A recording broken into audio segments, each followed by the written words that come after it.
working, Ruba throws food at the dogs to keep them quiet.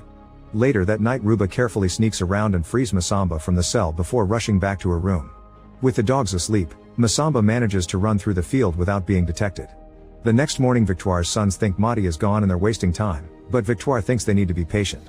Meanwhile Masamba has reached the forest and stops by the river to drink, which is hard because of the mask. After hitting the lock for several minutes with a rock, he manages to break it and take the mask off.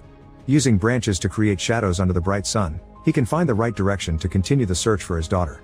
That night Victoire scolds Honoré for eating without manners like a black savage and forces all the boys to pray. She explains God has always been her guide and saved her in the darkest times.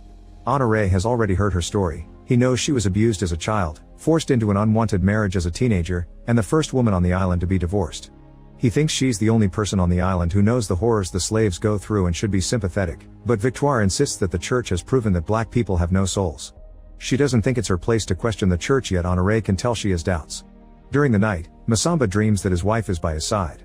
The following day Masamba starts going up the hill and is seen by Victoire. When he starts wandering among the trees, he hears a noise and finds a black man named Kabidi who guides him around. There's also a black woman with a baby, and together they all hide from Victoire's group because they've entered the woods to look for them. At that moment the baby starts crying and Baptiste hears them, so the slaves have to start running as fast as possible.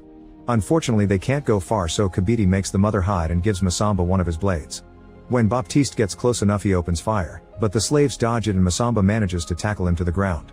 Baptiste fights back as Masamba tries to hit him to knock him out. However Masamba freezes when suddenly Honoré calls his name and asks him to surrender. Kabidi then appears behind Honoré and quickly kills him by slashing his neck. After asking Masamba to do the same, Kabidi runs to hide. Masamba stares at Baptiste but he can't bring himself to do it, so he runs away too. With Joseph now running after him, Masamba moves as quickly as possible and